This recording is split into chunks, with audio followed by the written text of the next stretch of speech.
Magandang araw po sa inyong lahat. Ang kwentong inyong mapapakinggan ay tungkol sa binatang si Gavino na piniling lisanin ang kanilang baryo at talikuran ang pagiging antingero para sa mas tahimik na buhay sa Maynila. Ngunit nang dahil sa isang manghuhula at paulit-ulit na panaginip ay nagdesisyon si Gavino na bumalik sa Leyte kasama ang matalik niyang kaibigan na si Romar. At doon niya nalaman na isang malakas na aswang ang aksidenteng nabuhay ng kanyang ama na si Arman dahil sa maling orasyon. Ano-anong pagsubok ang sasalubong kay Gavino sa pagbabalik niya sa kanilang baryo? Magagawa pa ba niyang mapatunayan na isa siyang magiting na antingero, gayong ang parting yun ng kanyang pagkatao ay matagal na niyang tinalikuran? Ngunit bago po ang lahat, mga idol, huwag po nating kakalimutang mag-subscribe at i-hit ang notification bell sa aking YouTube channel na The Voice Addict at Apong Isaac para sa mas marami pang makapigil hininga na kwentong aswang at katatakutan mula sa mundo ng kababalaghan. Umpisahan na po natin ang kwento.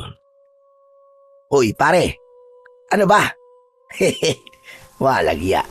Bakit kanina ka pa dyan sa harap ng salamin? Kahit na anong ayos mo dyan sa buhok mo, hindi ka na magiging kasing gwapo ko. Sandali lang naman. Sinisiguro ko lang naman na mapapatingin ng lahat ng babae sa akin sa pagpunta natin sa mall. Sos, sa akin pa rin titingin ng mga babae kahit anong pagpapapogi na gawin mo. Joke lang. Alam ko namang mas gwapo ka sa akin Pero bilisan mo na nga at magsasarado ng mall. 2 oras na lang ang meron tayo.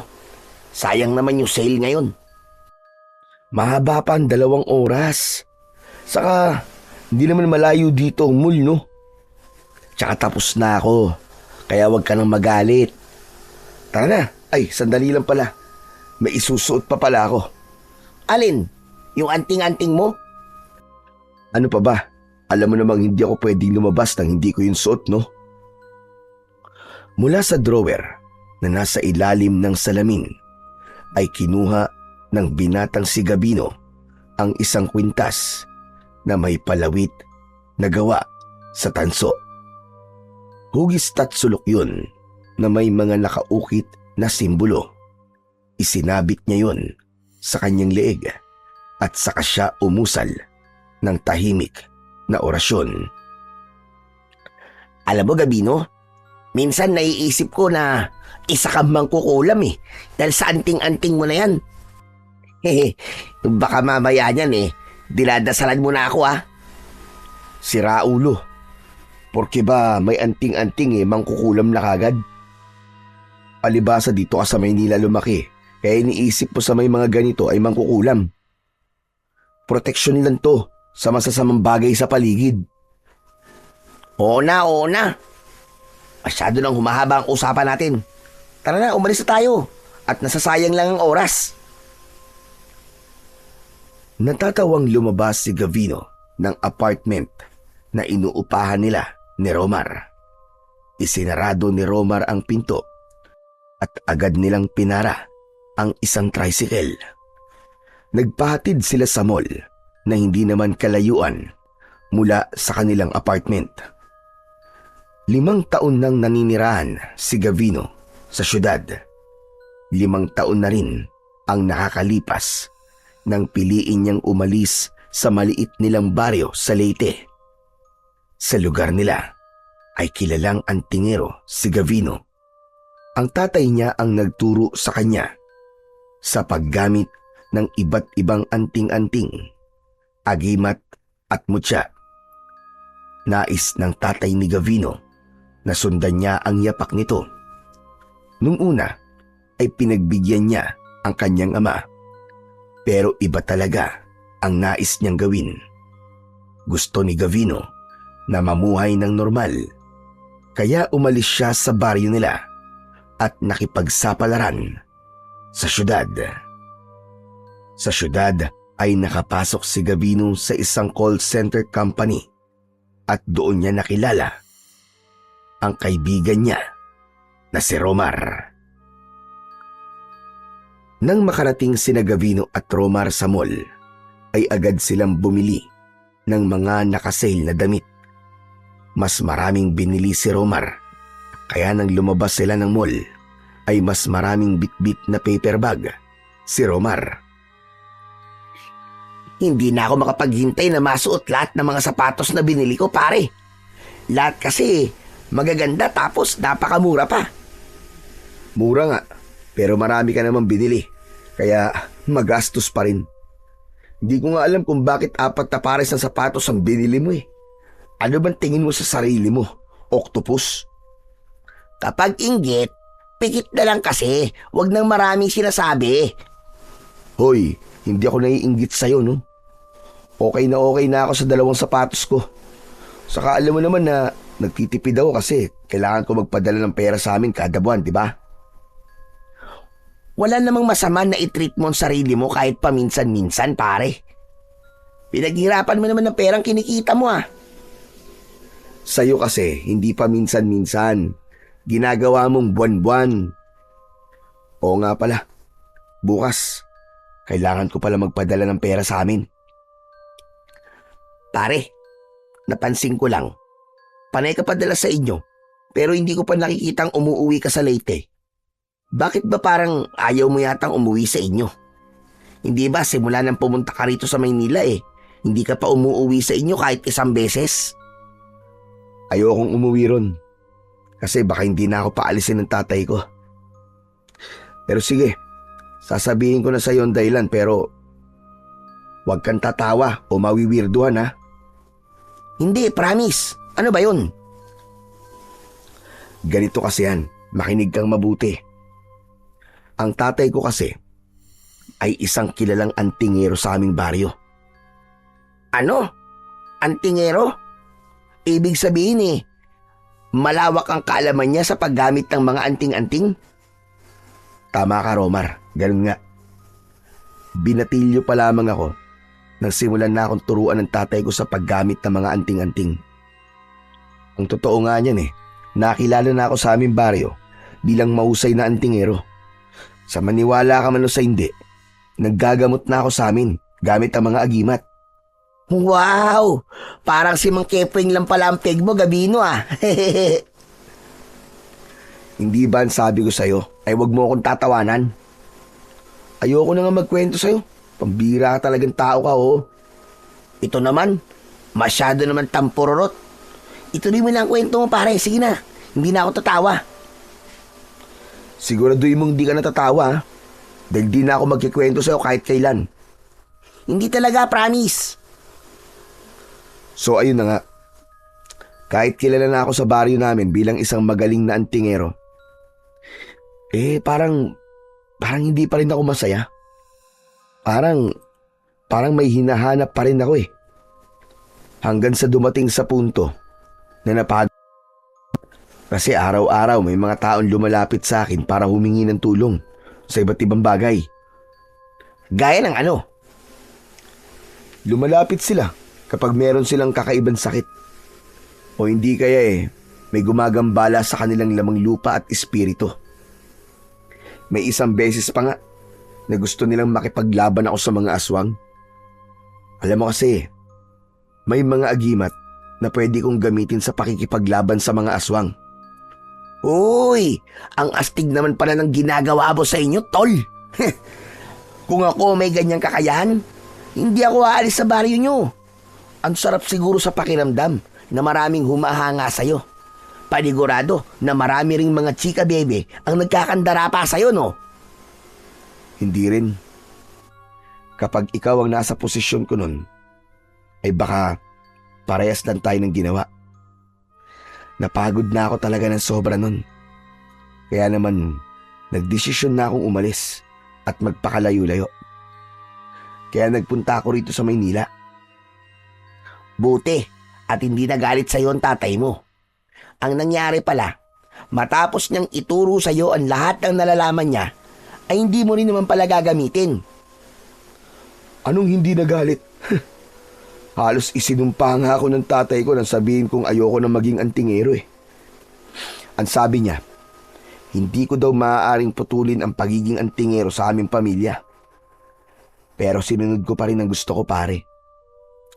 Mas pinili ko ang buhay dito sa Maynila. Dito kasi, mas tahimik ang buhay kesa dun sa baryo namin. Sa bagay, parang nakakapresyo nga kung lahat ng mga tao ay nakaasa sa'yo. Parang hindi ka siguro pwedeng magkamali kapag ganun, no? Habang naglalakad si Gavino papunta sa sakayan ng jeep, ay biglang naalala ni Gavino ang tatay niya na si Arman. Nung bata pa siya, ay nasaksihan niya kung paano ito purihin ng mga tao dahil sa husay nito sa pagiging isang antingero. Nang panahon na yun, ay hinahangaan niya ng gusto si Arman, kaya pinangarap niyang maging kagaya nito. Ngunit nang lumaki na siya at nasa posisyon na siya ng kanyang ama, ay doon niya napagtanto kung gaano kahirap ang ginagawa nito. Malapit na si Gavino sa sakayan ng jeep ng isang matandang babae ang nakita nila na nasa gilid ng kalsada. May maliit na lamesa sa harapan ng matanda at nakabihis ito ng makulay na damit. Lalagpasan sana ni Gavino ang matanda nang bigla yung magsalita. Baka gusto niyong magpahula sa akin, mga utay. Magaling po ba kayo manghula, Lola? Bakit hindi niyo subukan? Sige nga, hulaan mo nga kung magpapahula ako sa inyo. Hindi ka magpapahula sa akin dahil wala ka ng pambayad. Ibinili mo na ng mga walang kwentang bagay ang perang meron ka. Kaya magpapalibre ka ng pamasahe pauwi sa binatang kasama mo. Aba? Teka, ang galing niyo naman. Paano niyo nalaman yun? Gavino, ikaw muna ang bahala sa pamasahe ko pauwi ha. Kahit bariya kasi wala na ako rito eh. Anak ng... Tara na pare. Paano hindi niya masasabing wala ka ng pera? Nakita niya ang mga dala mo. Alam niyang marami kang binili. Kaya wala ka na talagang pera, no? Sandali lang, pare. Magpapahula lang ako. Manang, magkano po ba ang pahula sa inyo? 100 peso labang. Kada tanong. Pare, pautang naman ako ng 100 oh. Sige na. Ay nako, bahala ka nga sa buhay mo. Sige na, magpahula ka na at ako nang bahalang magbayad. Salamat pare napakabait po talagang kaibigan. Manang, hulaan mo nga kung kailan ako magkakaroon ng nobya. Akin na ang palad mo. Inilahad ni Romar ang palad nito sa manghuhula. Hinawakan naman yun ng matandang babae at tinitigan ito ang palad ni Romar. Napailing na lamang si Gavino at alam niya na nagsasayang lang siya ng oras at pera sa manghuhulang yun. Hindi dahil sa wala siyang paniniwala sa mga manghuhula. Ang totoo ay may ilang mahuhusay na manghuhula din sa baryo nila. Pero para sa kanya, ang mga manghuhula sa syudad ay mga peke at nagpapanggap lamang para kumita ng pera. Ano naman ang tagal niyo namang magsalita? Huwag kang masyadong mainipin. May nakikita na ako sa palad mo. Magkakaroon ka ng nobya kung pupunta ka sa ibang lugar. Isang malayong lugar na malayo sa lugar na kinasanayan mo. Ha? Hindi ba pwedeng dito ako sa Maynila makakahanap ng nobya? Abay, bakit mas marunong ka pa sa akin? Yun ang nakikita ko sa palad mo. Kaya ko mananatili ka sa lugar kung saan ka naninirahan, ay walang pag-asa na magkaroon ka ng nobya. Nasa ibang lugar ang babaeng nakalaan para sa iyo. Ang pangit naman ang hula niyo sa akin, Manang. Wala kang magagawa dahil yon ang nakita ko sa iyong palad. Sige na pare, bayaran mo na nga to si Manang. Inilabas ni Gavino ang kanyang wallet. Humugot siya roon ng 100 piso. Nang iabot niya yun sa manghuhula, ay agad nito yung kinuha. Pero naglapat ang kanilang mga kamay. Tila napapasong binawi ng manghuhula ang kamay nito. At hindi makapaniwalang tinignan si Gavino. Bakit po? May problema po ba, Manang? May nakita ko sa iyo na magyayari sa iyong hinaharap. Manang, wag niyo na pong sabihin kung ano man nung nakita niyo. At baka pagbayarin niyo pa po ako eh. Hindi mo na kailangan magbayad. Ang mga ganitong pagkakataon para sa akin ay bibihira. Teka. Bakit libre sa kanya, Manang, tapos sa akin may bayad? Pambihira, oh. Ano to, favoritism? Manahimik ka. Hindi ikaw makinakausap ko. Masyado ka madaldal. Ang sungit nyo naman. Wala magpapahula sa inyo kung ganyan ang ugali nyo. Manang, okay na po. Hindi niyo na po kailangan sabihin sa akin ang nakita niyo. Kailangan mong magbalik sa lugar kung saan ka nagmula. Isang hindi magandang balita ang sasalubong sa iyo. Isang bagay ang kailangan mong gawin sa lugar na yon. Dapat mong itama ang pagkakamali ng isang taong malapit sa iyo. Salamat po, Manang. Romar, tara na. At baka hindi na natin maabutan ang last trip ng jeep. Maniwala ka sa akin sinasabi. Kailangan mo bumalik sa lugar na yon bago pa mahuli ang lahat. Maniwala ka! Hindi na sumagot si Gavino sa sinabi ng matandang manghuhula. Naglakad na sila ng kaibigan niyang si Romar papunta sa sakayan ng jeep. Sakto na pagdating nila roon ay 2 na lamang ang kulang na pasahero sa nag-iisang jeep na naroon. Kaya nang sumakay sila ay agad yung umandar paalis. Hindi binigyan ng pansin ni Gavino ang mga sinabi ng manghuhula sa kanya. Para kasi sa kanya ay hindi yun tumutugma sa kung anong nangyayari sa buhay niya. Halos hating gabi na nang makabalik sina Gavino at Romar sa kanilang apartment na inuupahan. Naupo si Gavino sa sofa at binuksan niya ang telebisyon. Maya-maya pa ay tumabi si Romar sa kanya. Pare, sa tingin mo ba totoo yung hula sa akin na kailangan ko magpunta sa ibang lugar para magkaroon ako ng nobya? Aba, malay ko. Pwedeng totoo, pwede rin hindi. Kaya nga hula, di ba? Hindi siya sigurado kasi hula lang. Ewan ko. Parang legit naman si Manang eh. Yung hula niya sa'yo, pare. Parang tugma sa'yo, di ba? Ang sabi niya, kailangan mong bumalik sa lugar kung saan ka nagmula. Hindi ba matagal ka lang hindi nakakauwi sa Leyte? Hindi kaya, pare, kailangan mo nang umuwi muna ron? Sus, malamang kaya niya yung nasabi ay dahil sa mukha akong probinsyano. Kaya sinabi niyang kailangan kong bumalik sa aking pinanggalingan ay alam niyang dayo ako rito sa Maynila. Mahusay lang talaga siyang mag-obserba. Ewan ko ba, pare? Pero parang totoo naman siyang manghula eh. Malay mo, totoo yung hula niya sa akin na kailangan ko magpunta sa ibang lugar para magkaroon ako ng girlfriend, di ba? Pero saan naman kaya ako pupunta? Pare, mag-suggest ka nga sa akin kung saan maraming magagandang babae.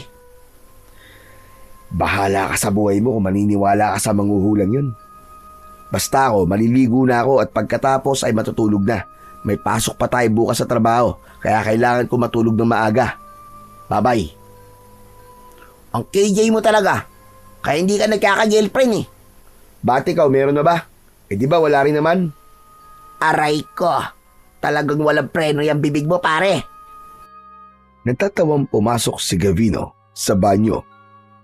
Agad siyang naligo at pagkatapos ay nahiga na siya sa double deck bed na nasa iisang silid sa apartment na yon. Sa itaas siya nakapwesto. Para sa kanya ay hindi dapat nila pagtuunan ng pansin at paniwalaan ang hula ng matandang babae sa kanila kanina. Naniniwala siya na ang kapalaran ay ang tao mismo ang gumagawa at walang ibang makakaalam ng mga mangyayari sa hinaharap kundi tanging ang Diyos lamang. Wala pang isang oras simula nang makatulog si Gavino ay dinalaw siya ng isang panaginip. Sa kanyang panaginip ay nasa harapan siya ng bahay nila sa Leyte. Nagtaka siya sapagkat maliwanag sa loob ng kanilang bahay kahit wala siyang nakikitang tao. Naglakad si Gavino papasok sa bahay at nagimbal siya nang may kabaong na nasa gitna ng sala. Marahang naglakad si Gavino papalapit sa kabaong at mas lalo siyang nagimbal dahil ang tatay niya ang nasa loob ng kabaong na yun. Biglang bumukas ang mga mata ng tatay niya. Bumangon ang tatay niya at galit na galit siya nitong sinakal. Nagising si Gavino mula sa panaginip na yon dahil sa boses at pagtapik ni Romar sa kanyang pisngi. Uy! Uy, pare, gising! Binabangungot ka! Aray ko! Tama na nga pagsampal mo sa akin. Gising na ako.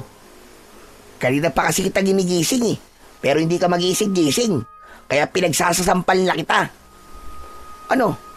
May kailangan ka ba? Tubig? Gusto mong tubig? Sandali, kukuha lang ako.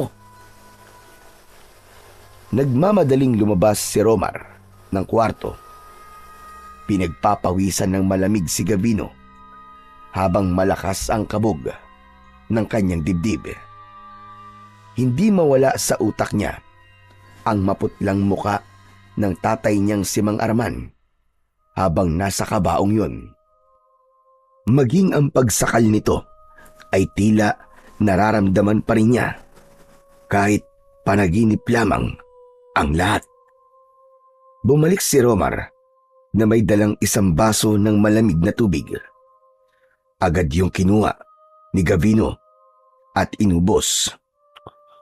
O ano? Kumusta ang pakiramdam mo? Gusto mo pa ba tubig? Hindi. Okay na, medyo okay na ang pakiramdam ko. Grabe! Kinabahan naman ako kanina sa'yo, pare. Akala ko hindi ka na magigising eh. Umuungol ka tapos nanginginig pa ang katawan mo habang natutulog. Hey, para ka na e-exorcist ah. Magpasalamat ka dahil gising pa ako. Kilala mo naman ako natulog mantika, di ba? Kahit may sunog o lindol, hindi talaga ako magigising. Salamat, Romar, ha? Salamat dahil ginising mo ko. Napakasama na panaginipan ko, pare. Parang hindi na nga yung panaginip eh, kundi isang bangungot na. Ano ba kasi na panaginipan mo? Nakita ko ang tatay ko, pare, nasa loob ng kabaong. Tapos, bigla siyang bumangon. Tapos sinakal niya ako. Anak nang, mukhang taba nga yung sinasabi sa'yo ng manghuhula, Gavino. Ha? Ano ba sinabi niya? Nakalimutan ko na kasi hindi ko masyadong iniintindi ang mga sinabi niya kanina sa atin eh. Ang sabi ng manghuhula ay kailangan mo raw bumalik sa pinagmulan mo at may masamang balita na sasalubong sa'yo. Tapos, dapat mo raw itama ang pagkakamali ng isang tao na malapit sa'yo. Malinaw pare na dapat kang bumalik sa Leyte. Naisip ko rin na baka yung masamang balita na sasalubong sa'yo kapag nagbalik ka na ron ay konektado sa napanaginipan mo ngayon. Ibig mo ba sabihin baka patayin ang tatay ko? Hindi naman siguro, pare. Hindi literal ang panaginip, pare. Siguro ay may masama lang na nangyari sa kanya. Pero hindi ibig sabihin na patay na siya. Biglang natahimik si Gavino sa mga narinig niya mula sa kaibigan niyang si Romar. May kung anong kilabot ang dumaloy sa kanya nang mapagkonekta niya ang kanyang panaginip at ang sinabi ng manghuhula. Bago siya bumalik sa pagtulog, ay nagdasal muna siya na sana ay walang masamang mangyari sa kanyang ama. Kahit galit ito sa kanya dahil sa pag-alis niya sa baryo nila, ay hindi niya maitatanggi na mahal niya ito. Simula noon ay paulit-ulit na napapanaginipan ni Gavino na patay na ang kanyang ama. Nang dahil sa pangyayaring yun, ay hindi na siya mapalagay at sa mga sumunod na araw ay lalo lang siyang nabahala. Hindi niya magawang makapagtrabaho ng maayos dahil palaging laman ng isip niya kung ano na ang nangyayari sa kanyang ama na nasa Leyte. Dahil sa hindi mapawi ang kanyang pag-aalala, nagpasya siyang mag-file na ng leave sa kumpanyang pinagtatrabahuan niya. Agad namang pinayagan si Gavino ng 3 linggong bakasyon. Kahit paano ay nakahinga siya ng maluwag at sa isip niya ay yun na ang tamang panahon para umuwi siya sa Leyte at malaman ang totoong kalagayan ng kanyang ama. Sabay na lumabas sina Gavino at Romar sa gusali kung saan sila nagtatrabaho. Sumakay sila ng jeep at pagkababa ay dumaan muna sila sa karinderya upang bumili ng ulam at kanin na siyang kakainin nila para sa hapunan. Pagdating ng dalawa sa apartment ay naghain na si Gavino habang si Romar ay nagpalit ng damit. Maya-maya pa ay magkasama ng pinagsasaluhan ng magkaibigan ang mga pagkain na binili nila sa karinderya. Alam mo ba, Romar, napapanaginipan ko pa rin ang tatay ko. Tapos, palagi siyang patay sa panaginip ko.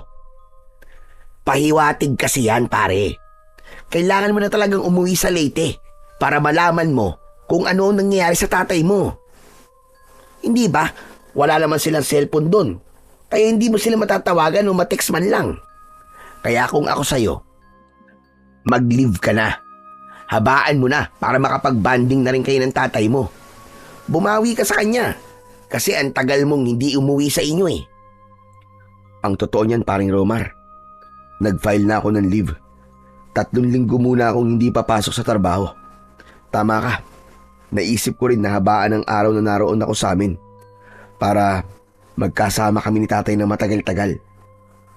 Gusto ko na bago ako bumalik dito sa Maynila ay hindi na siya galit sa akin. Ano? Nag-leave ka na pala? Kailan ang uwi mo sa Leyte, pare? Sa Sabado na, pare. Pero papasok pa ako ng Biyernes. Barko na lang ang sasakyan ko para mas mura. Alam mo, magkaibigan talaga tayo. Alam mo bang nag-leave na rin ako? Ha? At bakit ka naman mag-leave? Uuwi ka rin ba sa probinsya nyo? Hindi, pare. Gagawin ko kasi yung hula sa akin ng matandang babae. Gagamitin ko ang leave ko para magpunta sa ibang lugar. Malay mo, kung saan man ako magpunta ay makikilala ko na ron ang babaeng makakasama ko habang buhay. Nakakakilabot ang kakornian mo, pare. Pero seryoso ka ba talaga? Nag-leave ka rin? Oo nga. Bakit ba ayaw mo maniwala seryoso ako?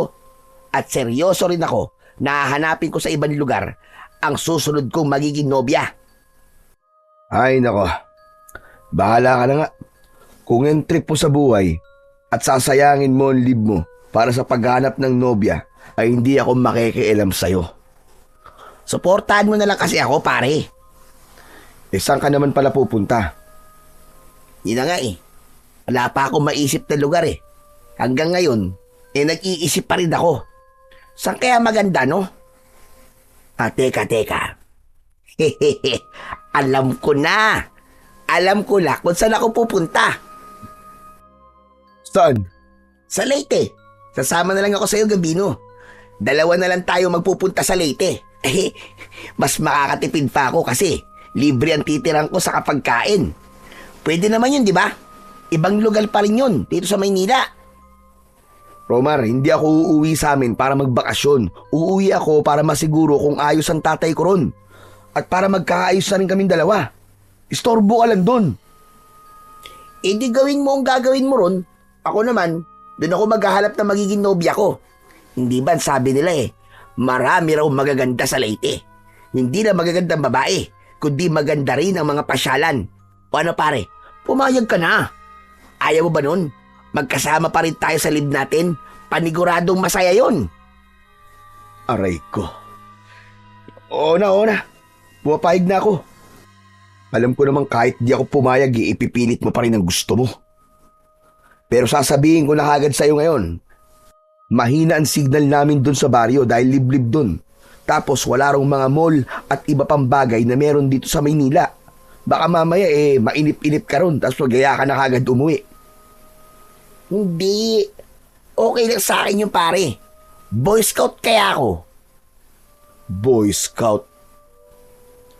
Kahit paano ay naisip ni Gavino na isang magandang ideya na isama niya si Romar sa kanilang probinsya. Masaya kasing kasama si Romar at panigurado na hindi siya maiinip. Naisip niya ring ipakilala si Romar sa tatay niya bilang si Romar ang nag-iisa niyang naging kaibigan sa syudad. Mabilis na lumipas ang mga araw hanggang sa sumapit na ang araw ng pag-alis ni Gabino at Romar. Madaling araw na silang umalis sa kanilang inuupahang apartment. Pagdating nila sa pier ay bumili sila ng tiket at sumakay na sila sa barko na kanilang sasakyan. Nang umandar na ang barko, ay nagpasya si Gavino na umakyat sa itaas ng barko upang magpahangin at mag-isip. Nang marating niya ang deck, ay sinalubong siya ng malamig na hangin mula sa dagat. Tahimik siyang nakatingin sa malawak na karagatan. Pumasok sa isip niya ang posibilidad na hindi siya tatanggapin ng kanyang ama kapag nagkita silang muli. Matagal na rin siyang nawalay dito at hindi niya alam kung kaya pa nilang ayusin ang nasira nilang relasyon. Sa kabila ng lahat, alam niyang kailangan niyang umuwi, anuman ang kahinatnan ng kanilang pagkikita. Nagulat si Gavino nang may tumapik sa kanyang balikat. Paglingon niya ay nakita niya si Romar na tumatawa. Hehehe, ang sarap mo talagang gulatin kasi magugulatin ka. Ano bang ginagawa mo rito? Umalis ka nga muna rito. Gusto ko mapag-isa eh. Wow, nagsisenti ang kaibigan ko. Sa ako magpaalis ka naman sa akin dito parang ikaw may-ari nitong barko. Huh. O ano? Ano ba ginagawa mo rito? Kanina pa kaya kita hinahanap.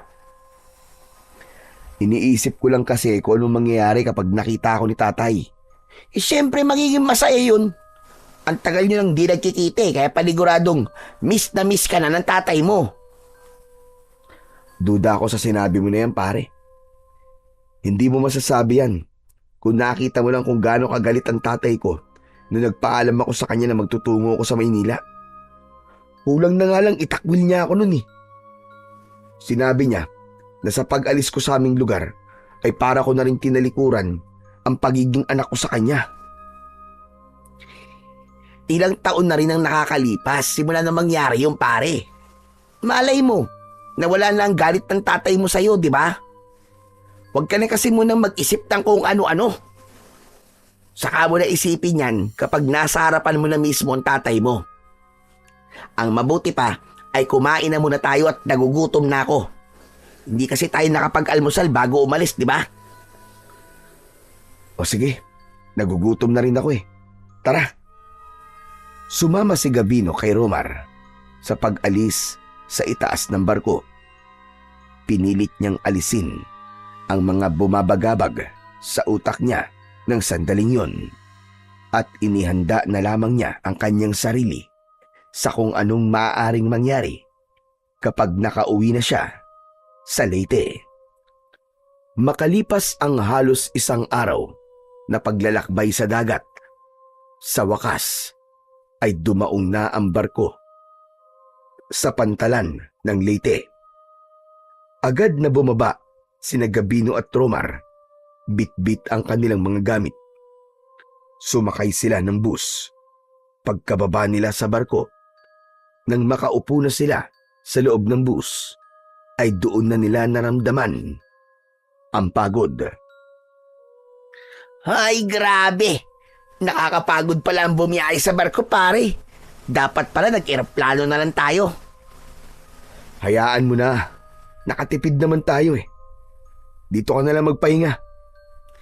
Talaga magpapahinga ako at matutulog.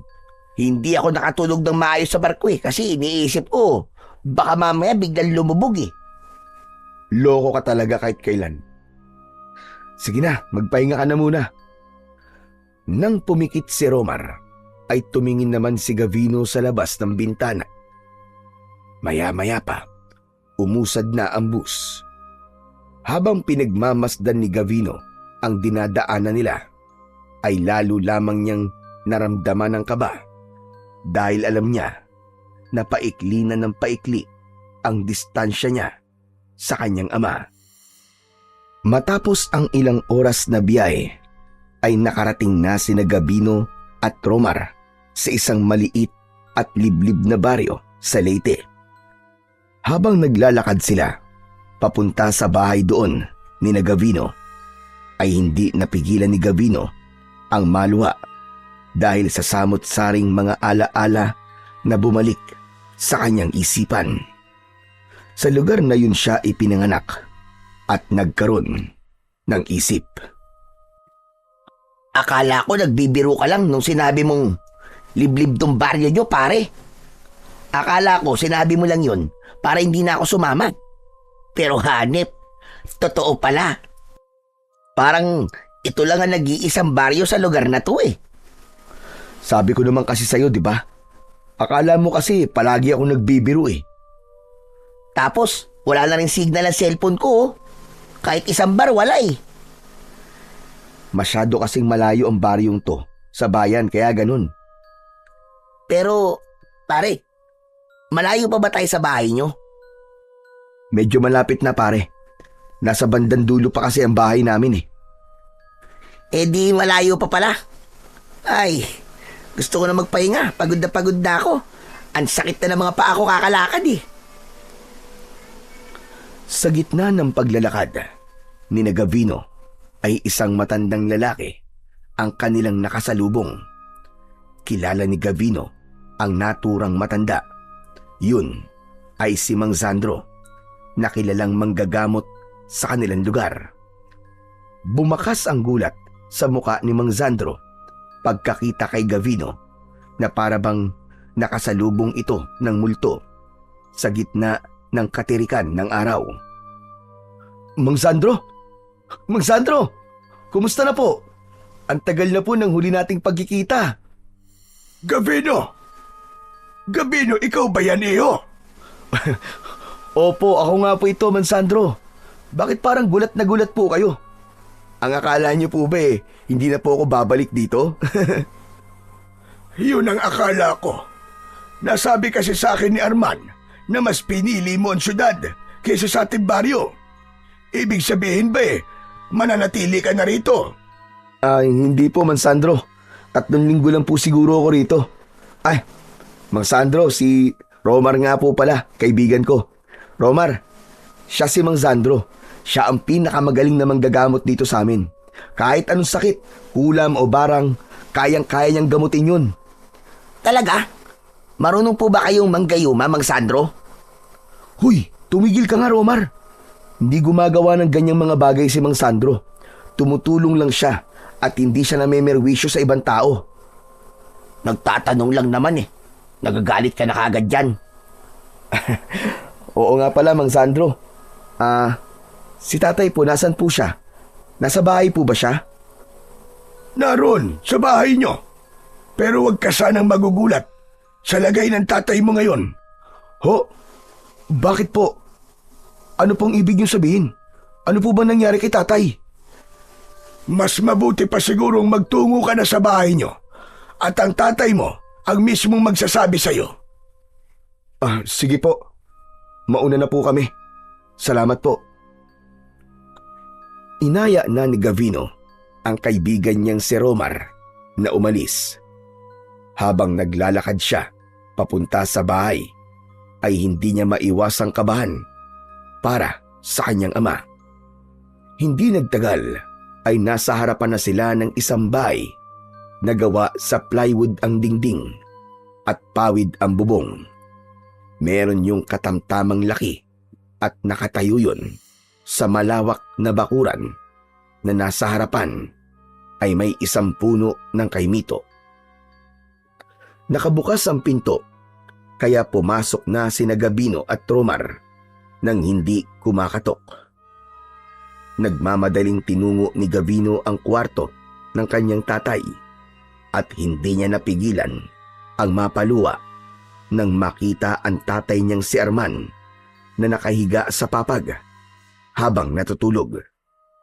Payat na payat ang katawan nito, humpak ang pisngi at kahit nakapikit ay bakas sa muka ang matinding panghihina. Napakalayo na ni Mang Arman sa dati nitong itsura na matikas at may malaking pangangatawan. Hindi makapaniwalang lumapit si Gabino kay Mang Arman. Pinunasan niya ang kanyang luha. Hinawakan niya ang kamay nitong halos butot balat na. Nagising si Mang Arman at nagulat ito nang makita si Gavino. Anak, Gabino, totoo ba ito? O nananaginip lang ako? Tay, hindi ka ho nananaginip. Ako po talaga to. Patawarin niyo ako, tay, ha? Kung ngayon lang po ako nakabalik dito. Hindi na importante na ngayon ka lang bumalik. Ang mahalaga ay bumalik ka pa rin. Alam mo bang araw-araw ay umaasa ako na bigla ka na lamang darating. Araw-araw ako nagdadasal at sa wakas, dilinig na ng Panginoon ang aking dasal. Pero tay, ano po bang nangyari sa inyo? May sakit po ba kayo, tay? Sana nga ay sakit na lang ang meron ako para may pag-asa pa akong gumaling sa tulong ng mga doktor. Pero hindi ito sakit na mapapagaling ng gamot. Binarang ako, Gabino. Binarang ako. Ano? Pero sino naman po ang gagawa nun sa inyo? Pwede bang saka na natin pag-usapan ng bagay na yan, anak? Nandito ka ba?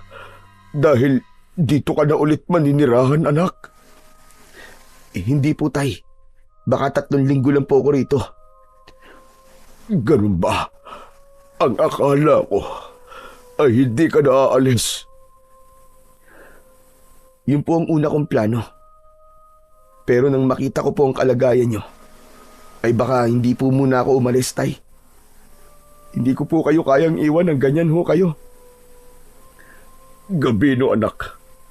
Gusto ko palang humingi ng tawad sa'yo dahil nagalit ako nung pinili mong mamuhay sa Maynila. Patawad kung hindi ko naunawaan kung bakit mo yung gustong gawin.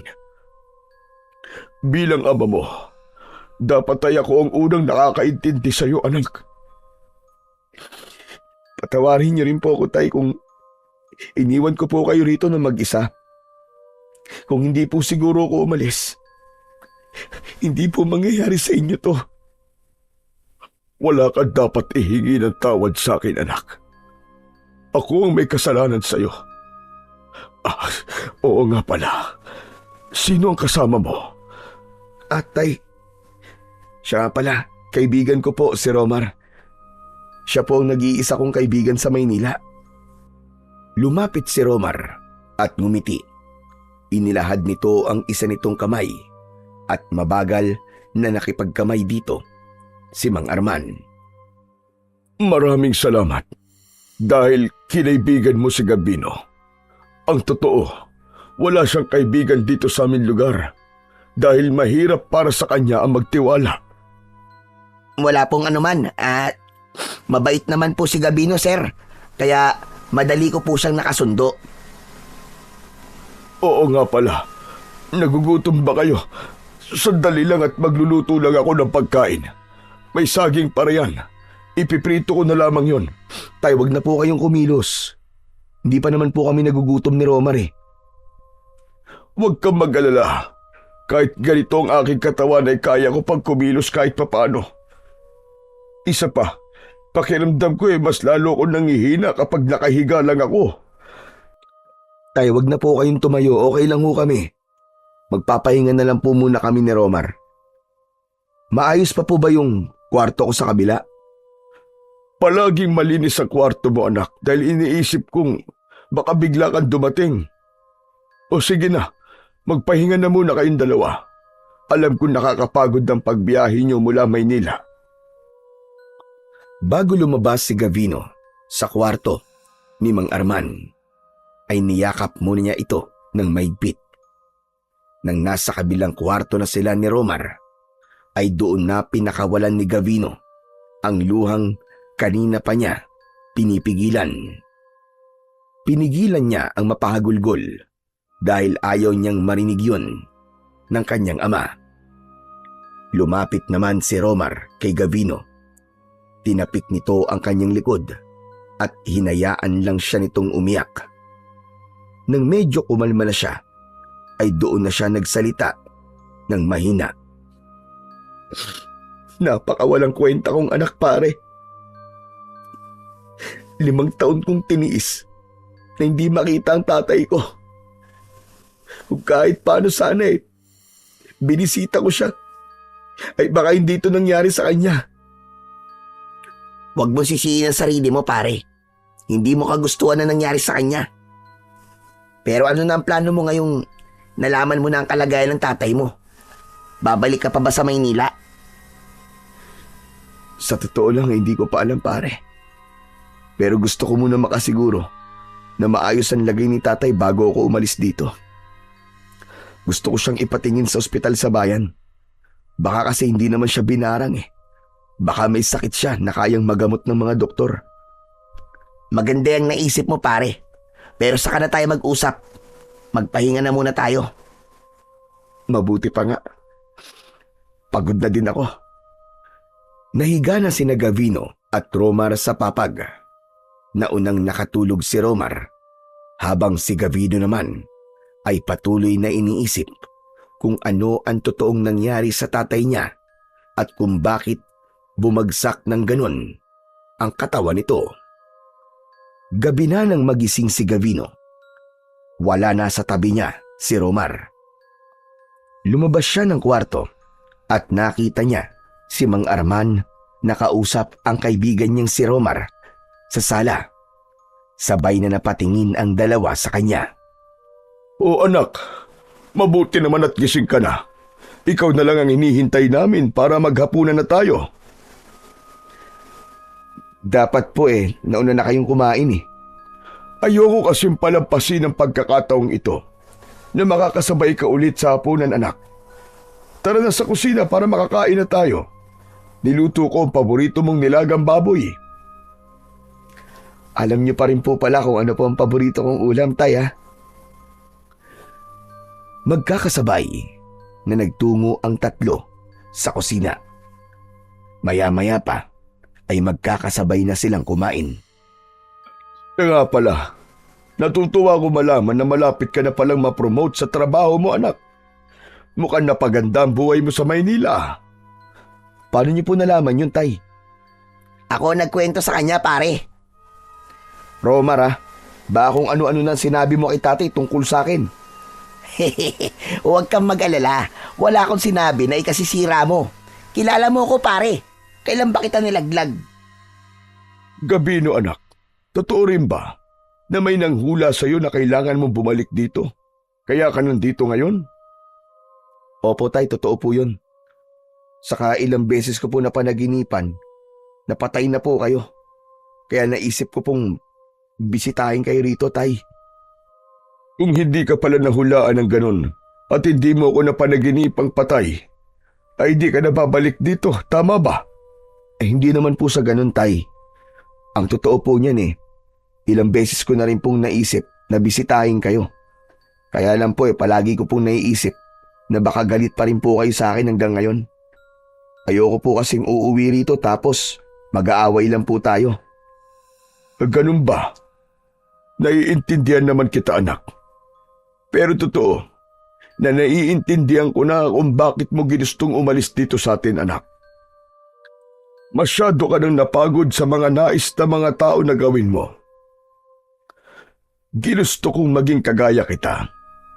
Pero hindi ko naisip na meron ka't sariling pagpapasya para sa sarili mo. Suot mo pa rin pala ang anting-anting na ibinigay ko sa'yo nung ika-21 mong kaarawan. Akala ko tinapon mo na yan. Hindi ko po to kayang itapon, tay. Kapag suot ko po kasi to, hindi ko lang nararamdamang protektado ko mula sa masasamang bagay sa paligid. Kundi pakiramdam ko po, ay kasama ko rin po kayo. Natuwa naman ako sa sinabi mo. Pero alam mo bang, hindi lang proteksyon sa masasamang bagay ang kaya ng anting-anting na yan, anak. Ibinigay ko yan sa'yo dahil nararamdaman ko na magagamit mo yan pagdating ng tamang panahon para sa pakikipaglaban sa mga aswang. Aswang? At bakit naman po ako makikipaglaban sa mga aswang? Hindi ko rin alam. Hindi kasi natin alam kung ano ang mangyayari sa hinaharap. Gusto ko lang ay handa ka kapag dumating ang panahong yon. Ang anting-anting na yan ay kaya kang bigyan ng kakaibang lakas at husay sa pakikipaglaban sa mga aswang. Naputol ang pag-uusap nila nang may marinig silang pagkatok sa pinto.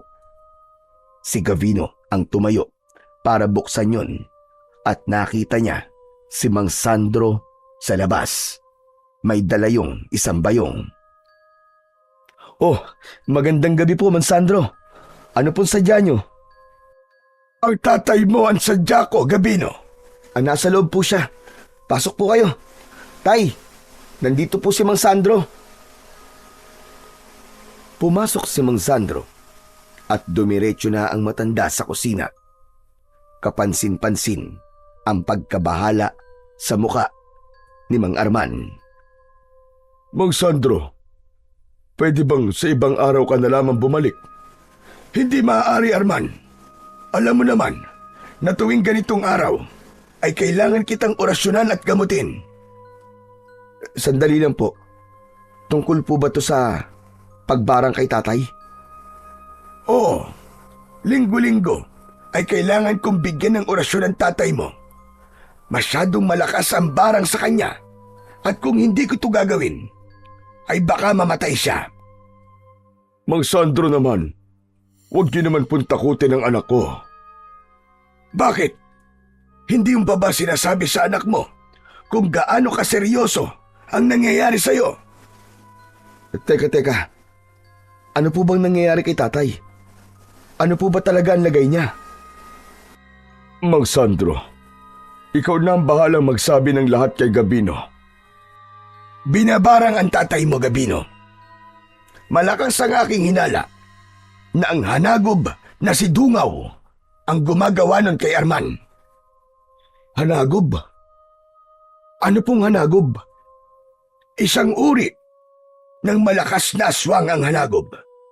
Sila ay bunga ng isang bangkilan at gahunan. At ang hanagob na bumarang sa iyong ama ay si Dungaw, isang aswang na matagal nang pinatay ng iyong mga ninuno. Matagal na po pala siyang patay. Pero bakit nagawa pa niyang barangin si tatay? Isang malaking pagkakamali ang nagawa ng iyong ama, Gabino. Noong nakaraang taon, ay nagkaroon ng matinding tagtuyot dito sa ating lugar. Namatayan lahat ng mga pananim at maging ang ilog dito ay natuyo. Gumawa ng orasyon ang iyong ama upang magkaroon ng ulan. Ginamit niya ang kanyang pagiging antingero. Ngunit kasabay ng pag-ulan, ay muling nabuhay si Dungaw. Ang aming hinala ay nagkaroon ng pagkakamali si Arman sa kanyang orasyon. Kaya yon nangyari. Hindi makapaniwalang napatingin si Gavino kay Mang Arman. Napayuko si Mang Arman na parabang hiyang-hiya ito. Ngunit walang paninising naramdaman si Gavino sa kanyang ama. Tanging awa ang kanyang nararamdaman dahil alam niya kung gaano ito kahusay na antingero. Ilang beses na nitong ginawa noon ang orasyon para umulan at para magkamali ito ng isang beses. Alam niya na labis ang panliliit na nararamdaman ni Mang Arman. Tay, totoo po ba lahat ng sinabi ni Mang Sandro? Nakakahiyaman pero totoo lahat ng narinig mo, anak. Alam ni Dungaw na ang mga ninuno natin ang pumatay noon sa kanya. Kaya sa akin siya gumaganti. Sa tingin ko, ay unti-unti niya akong pinapatay. Ang totoo, ay kanina ko pa gusto sabihin sa'yo na mas makakabuti kung umalis ka na lang dito. Bumalik ka na kagad sa Maynila, anak. Pero tay, hindi ko po kayo maaaring iwanan ng ganyan po ang kalagayan nyo. Gusto ko po na mapatignan po kayo sa ospital sa bayan, tay. Maniwala ka sa akin, Gabino. Walang maitutulong ang mga doktor sa nangyayari sa tatay mo. Hayaan mong ako ang gumamot sa kanya. Nangangako ko na gagawin ko ang lahat para gumaling siya. Hindi makapaniwala si Gavino sa kanyang mga nalaman. Wala siyang kaide-ideya na habang nasa Maynila pala siya ay may mabigat na itong pinagdadaanan. Matapos nilang maghapunan ay sinimulan na kagad ng matandang albularyo na si Mang Sandro ang panggagamot kay Mang Arman. Magkaharap na nakaupo ang dalawa sa sala. Inilabas ng matandang lalaki ang mga gamit nito na nasa loob ng bayong. Isang bote ng langis ang binuksan ni Mang Sandro. Nilagyan nito ng langis ang daliri nito at pinahid nito yon sa noo, sa dibdib at sa tiyan ni Mang Arman. Kasunod doon ay may sinambit na orasyon ang matanda habang hawak nito ang isang kamay ni Mang Arman. Maya-maya pa, biglang napasigaw si Mang Arman na tila may matinding kirot na dumadaloy sa buo nitong katawan. Napaliyad pa ito. Mang Sandro, ano po nangyayari kay tatay? Huwag mo akong abalain. Pinipilit kong alisin ang barang sa kanya. Pero, nasasaktan na po siya. Tama na po, Mang Sandro. Baka kung ano po mangyari sa kanya. Sinabi ko naman na manahimik ka muna. Biglang nawalan ng malay si Mang Arman. Napahiga ito sa upuan. Tagaktak ang pawis sa mukha nito. Nagmamadaling nilapitan ni Gabino ang kanyang ama. Kahit paano ay nakahinga siya ng maluwag nang malaman niyang may pulso pa ito. Bigo na naman ako. Hindi ko pa rin naalis ang barang. Pero wala kang dapat na ipag-alala, Gabino. Nawalan lang siya ng malay. Bukas ng umaga na siya magigising. Dalhin mo na lang muna siya sa kanyang silid. Mag-isang binuhat ni Gabino si Mang Arman. Maayos niya yung inihiga sa papag at saka siya bumalik sa sala para kausapin si Mang Sandro. Ano po bang nangyari kay tatay? Bakit ho siya nawala ng malay habang ginagamot nyo? Parte yun ng panggagamot ko sa kanya, Gabino. Kailangan niya yung pagdaanan hanggang sa tuluyan ng mawala ang barang ni Dungaw sa kanya. Hindi po ba pwedeng kausapin natin si Dungaw? Baka po mapakiusapan natin siya na alisin po ang barang kay tatay. Nagpapatawa ka ba, Gabino? Sa bagay, hindi mo nga pala kilala si Dungaw. Hindi ka pa ipinapanganak nung panahon na sumalakay siya dito sa lugar natin. Napakaraming namatay noon dahil kay Dungaw. Napakalakas niya, kaya hindi agad siya napatay ng mga ninuno nyo. Kaya ngayong muli siyang nabuhay. Nasa isang napakalaking panganib ang ating baryo ngayon. Lahat ng tao ay natatakot ngayon dahil walang nakakaalam kung kailan siya sasalakay. Kung ganun, hindi ko po kailangang iwanan ngayon si tatay dito. Kailangan niya ako rito lalo na't personal pala ang galit ni Dungaw kay tatay.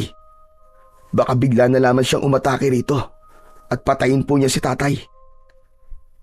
Yan ang tama mong gawin, Gabino. Mas makakabuti kung nandito ka. Bantayan mo ang tatay mo mula kay Dungaw. Kailangan mo maging handa kung sakaling dumating siya rito para tuluyang patayin ang tatay mo. Hanggat ginagamot ko kasi ang tatay mo, ay hindi siya mamamatay sa barang ni Dungaw. Kaya hindi malabong si Dungaw na mismo ang magpunta rito para gawin ang gusto niyang mangyari kay Arman. Gagawin ko po ang lahat para protektahan si Tatay Mansandro. Hindi ako papayag na magtagumpay si Dungaw sa kung anumang balak niyang gawing masama sa tatay ko. Pero kailangan mo ring maging maingat. Galit si Dungaw sa angkan nyo, kaya hindi malabong maging ikaw ay idamay niya. Sa aking palagay, ay nasabi ko na ang lahat ng dapat mong malaman. Kailangan ko nang umuwi at may mga bagay pa akong dapat gawin. Ihatid ko na po kayo, Mansandro. Hindi na. Hindi na kailangan. Bantayan mo na lamang ang iyong ama. Sige ho. Mag-iingat po kayo, Mansandro. Maraming salamat po. Tumayo na si Mang Sandro. Lalabas na sana ito, pero bigla itong hinabol ni Romar. Teka, sandali lang po. Itatanong ko lang po sana kung pwede niyo po akong turuan na manggayuma. Hoy, Romar, ano ka ba? Hindi ba't sinabi ko naman sa'yo na hindi yan ginagawa ni Mang Sandro?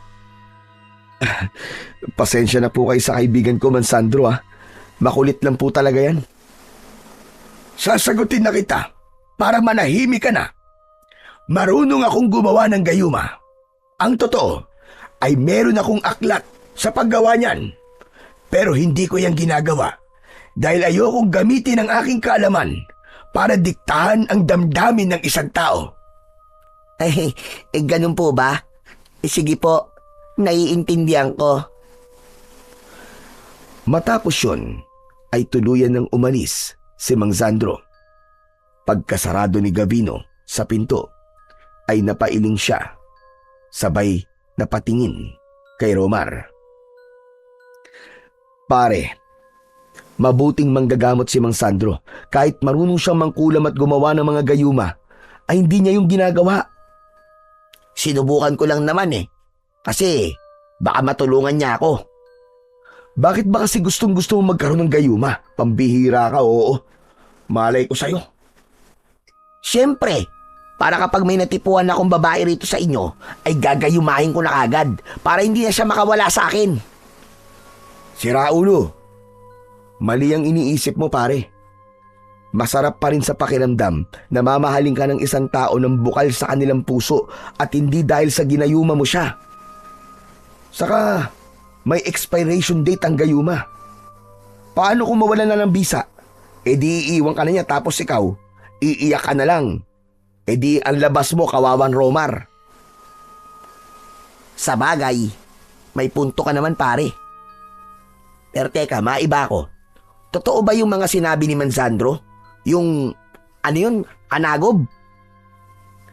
Kahit kailan pare, ay hindi nagsinungaling si Mansandro sa mga tao rito sa amin. Lalo na sa amin ni tatay. Kaya sigurado ko na lahat ng sinabi niya kanina ay totoo. O ganon, isang malakas na aswang ang gusto kayong patayin ng tatay mo dahil ang pinatay na ito noon ng mga ninuno nyo. Tapos, dahil sa orasyon na ginawa ng tatay mo, ay nabuhay muli si Dungaw. Pare, hindi ka ba kinikilabutan? At bakit naman ako kikilabutan? Nakalimutan mo na ba yung hula sa'yo nung matandang babae? Parang lahat ng hula niya ay nagkatotoo na. Una, yung kailangan mong bumalik dito. Tapos ngayon naman, yung kailangan mong itama ang pagkakamali ng isang taong malapit sa'yo.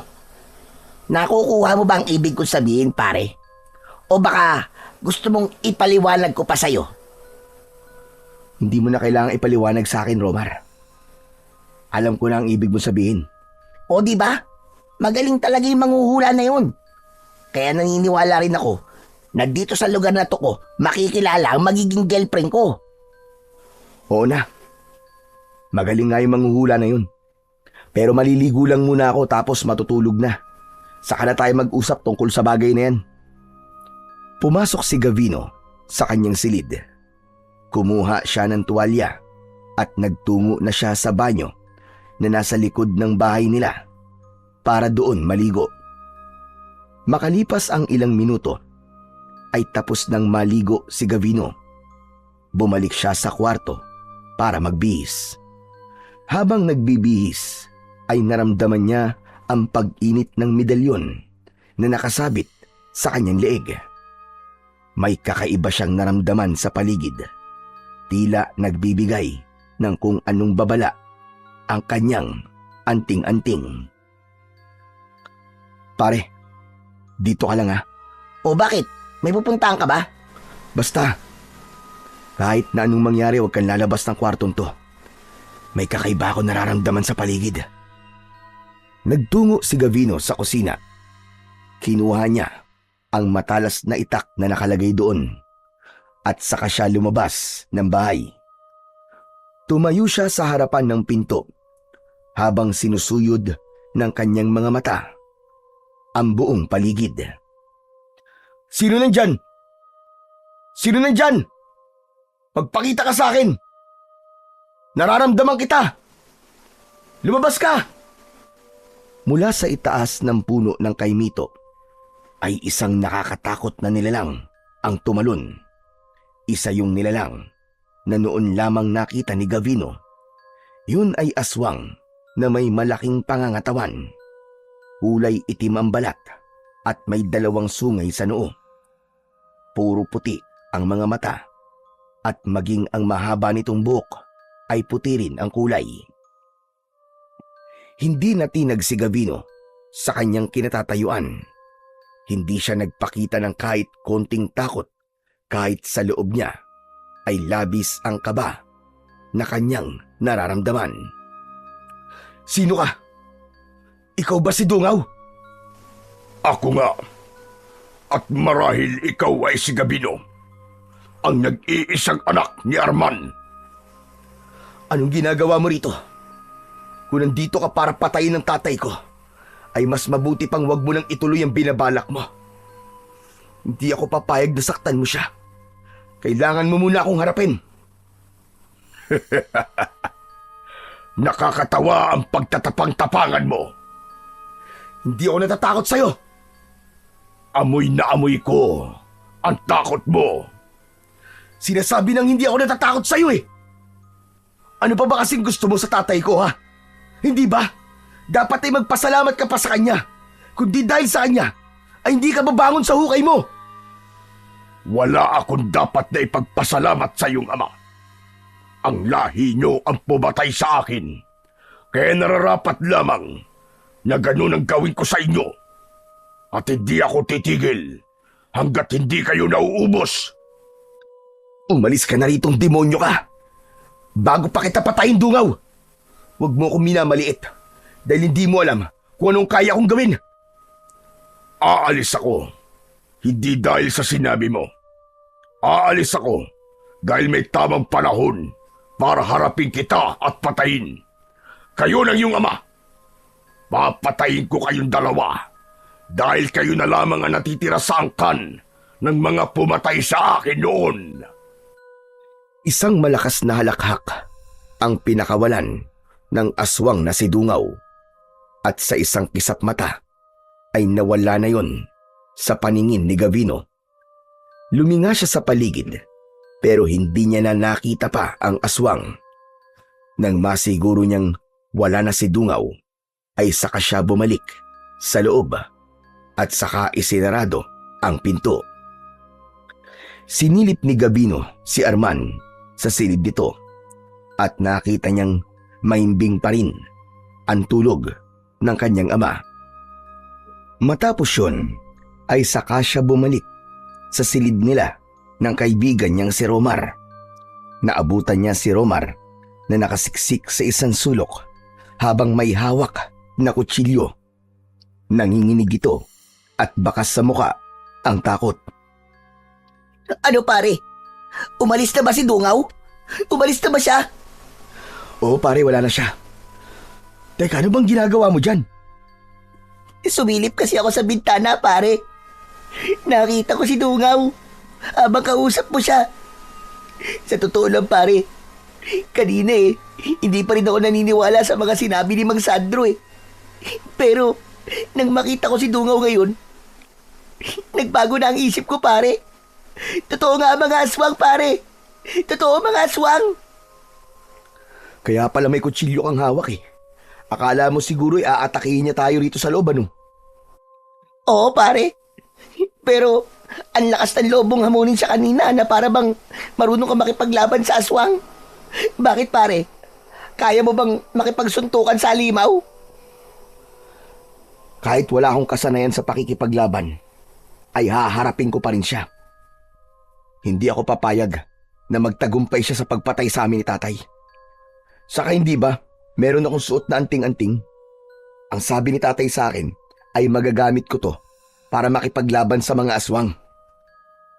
Nakakatakot naman pala dito sa lugar nyo. Paano ako nito makakahanap ng nobya kung may aswang pala sa paligid? Aray ko. Mabuti pa siguro ay bumalik ka na sa Maynila pare. Baka madamay ka pa sa galit sa amin ni Dungaw wala ka namang kinalaman dito. Kaya makukonsensya lang ako kapag may nangyaring hindi maganda sa'yo habang nandito ka. Ayoko pare. Ayokong bumalik sa Maynila nang wala akong kasamang girlfriend. Sayang naman ang punta ko rito, no? Kung aalis akong mag-isa. Anak ng teteng, oo. Talagang girlfriend pa rin ang iniisip mo kesa sa buhay mo? Aba syempre. Yan naman talaga ang pinunta ko dito, di ba? Saka, kahit paano, malaki naman ang tiwala ko sa'yo pare. Naniniwala ko na matatalo mo ang Dungaw na yun. Ikaw pa ba? Ay nako, bahala ka sa buhay mo kung ayaw mong umalis. Basta hindi ko maipapangako na kaya kitang protektahan mula kay Dungaw Ang priority ko ay si tatay dahil mahina siya. Hindi niya kayang ipagtanggol ang sarili niya sa kalagayan niya ngayon. Oo, huwag ka mag-alala pare. Kaya ko rin ang sarili ko.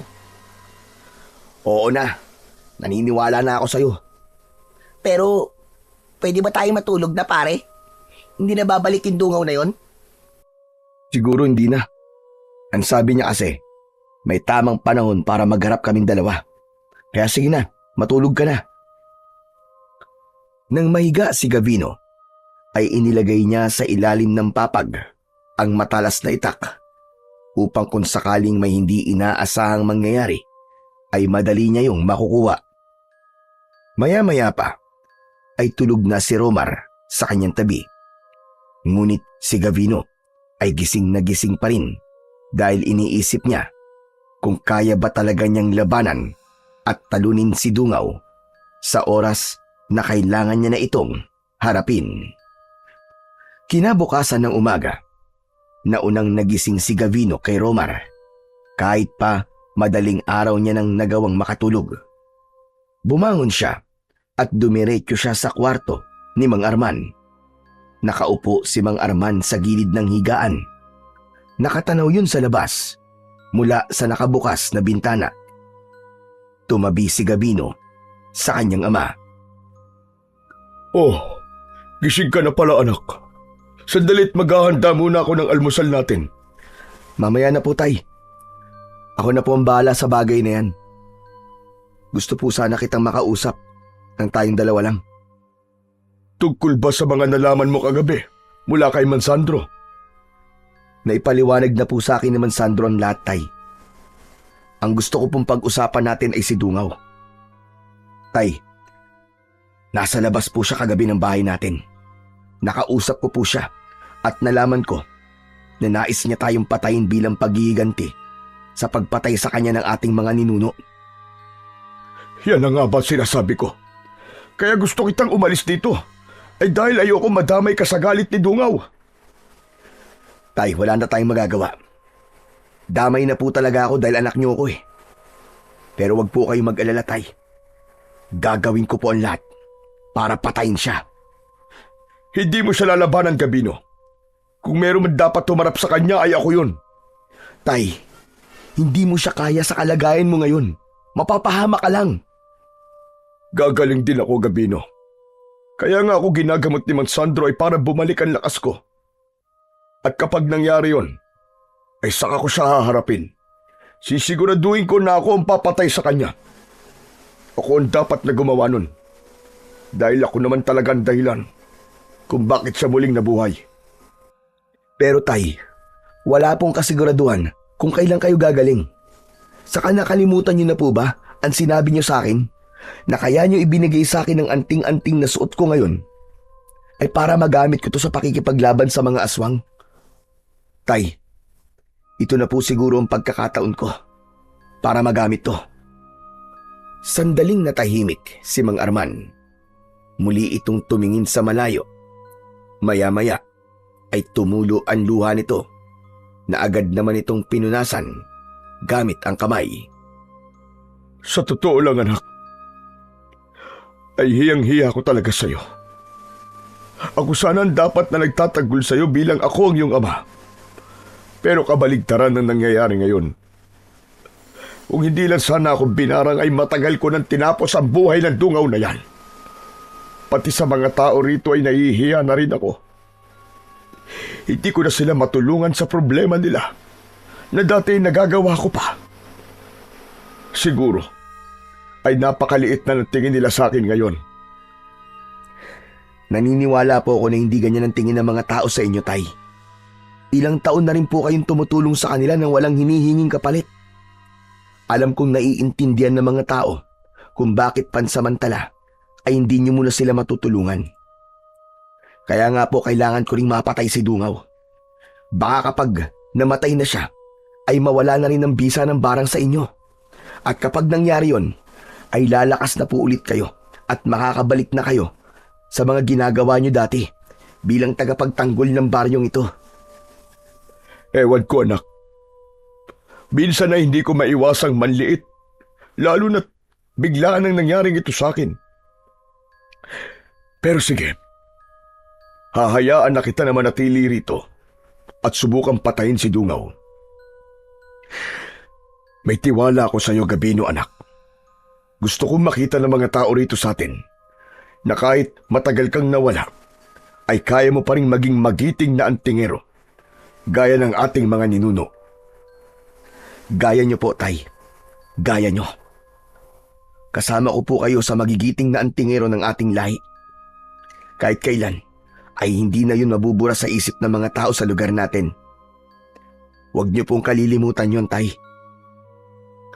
Dahil sa sinabing yun ni Gabino, ay napangiti si Mang Arman. Naluluwang niyakap ni Mang Arman si Gabino. Gumanti naman si Gabino ng isang mahigpit ring yakap dahil nais niyang maiparamdam sa kanyang ama ang lubos niyang pagmamahal para dito. Matapos mag-almusal, ay umalis muna si Gabino para magtungo sa bahay ni Mang Sandro. Nasa labas na siya ng bahay nila nang biglang hinabol siya ni Romar. Tol, sandali! Saan ka pupunta? Kay Mang Sandro, kailangan ko siya makausap tungkol sa nangyari kagabi. Sama ako. O sige, alam ko na maiinip ka lang sa bahay kapag iniwanan kita ron eh. Hindi naman. Ang totoo naaaliw ako sa mga kwento ng tatay mo eh. Kaya lang, hindi pa kasi ako nakakagala rito kaya naisipan kong lumabas. Tara na. Nagsimula na maglakad ang dalawa. Sa kanilang paglalakad ay biglang huminto si Romar. Yung pala ay may nakita itong isang magandang dalaga na nagwawalis sa harapan ng isang kubo. Pre. Ikaw na lang pala muna ang pumunta sa bahay ni Mang Sandro. Ayoko nang sumama sa inyo. Parang ang sakit ng binti ko eh. Oo na. Alam ko naman ang dahilan kung bakit ayaw mo sumama eh. Sige na, mauuna na ako. Galingan mo ha. Iniwanan na ni Gavino si Romar. Mahina pa siyang natawa dahil alam niya na mas lumilinaw ang mata ni Romar kapag nakakakita ito ng isang magandang babae. Pagdating naman ni Gavino sa bahay ni Mang Sandro ay naabutan niya ang matandang lalaki na nagkakape sa labas ng bahay nito. Oh, ang aga mo naman yatang bumisita rito, Gabino. May kailangan ka ba? Mang Sandro, may nangyari kagabi. Nagpakita po sa akin si Dungaw. Nagkausap din po kami. Ano? Totoo ba yung sinasabi mo? Ano napag-usapan yung dalawa? Sinabi po niya, napapatayin niya kami ni tatay dahil nais niyang ubusin ang lahi ng mga pumatay sa kanya noon. Ang hinala ko po, kapag napatay niya na kami, ay saka naman siya sasalakay ng tuluyan dito sa ating baryo. Alam niya kasi na kapag wala na kami ni tatay, ay wala nang makikipaglaban sa kanya at magtatanggol sa baryo. Nakita mo na? Hindi ba't tama ang lahat ng sinabi ko sa'yo? Naniniwala naman po ako sa mga sinabi niyo, Mang Sandro eh. Pero may isang bagay lang po sana akong gustong kumpirmahin. Kapag po ba napatay ko si Dungaw, ay babalik na po si tatay sa dati? Mawawalan na po ba ng bisa ang barang sa kanya? Oo, gagaling ang tatay mo sa sandaling mamatay si Dungaw. Isa yun sa paraan para mawala ang barang ni Dungaw kay Arman. Kung ganun man, Sandro, kailangan ko pong mapatay si Dungaw sa lalong madaling panahon. Hindi ko na po kayang makitang nahihirapan si tatay. Masama mang pakinggan, pero natatakot po ako na kapag tumagal pa si tatay sa ganung kalagayan, ay tuluyan na po siyang mawawala sa akin. Ayoko pong humantungan lahat sa ganun, lalo na't nagkaayos na po kami ni tatay. Maganda ang hangarin mo, Gabino. Kaya sigurado ko na magtatagumpay ka. Pero, paano mo papatahin si Dungaw? Ipapaalala ko lang sa'yo na hindi siya pangkaraniwang aswang. Isa siyang halagob. Sa totoo lang po, Mang Sandro, ay hindi ko pa rin po alam ang gagawin. At hindi rin po ako sigurado kung kaya ko ba siyang patayin. Pero desperado na po akong iligtas ang buhay ni tatay. Ito po ang paraan ko para makabawi sa ilang taon na tiniis ko siyang hindi dalawin. Kung kailangan mo ng aking tulong, ay magsabi ka lang. Tandaan mo, nakakampi niyo ko ni Arman sa laban niyong ito. Maraming salamat po sa inyo. Gusto ko po sanang malaman kung saan nagtatago si Dungaw. Baka alam niyo po. Base sa mga narinig ko, sa mga taong nakakita kay Dungaw, ay nakita nila itong pumasok sa isang kuweba na malapit sa isang puno ng balete doon sa may gubat. Maaaring ang kuwebang yon ang ginagawang tirahan ni Dungaw. Salamat po sa impormasyon na yan, Mang Sandro. Sige ho, mauuna na po ako. Mag-iingat ka, Gabino. Sana'y magtagumpay ka sa pagpatay mo kay Dungaw. Pagpalain ka nawa ng dakilang lumika. Muling nagpasalamat si Gabino kay Mang Sandro bago siya tuluyang umalis.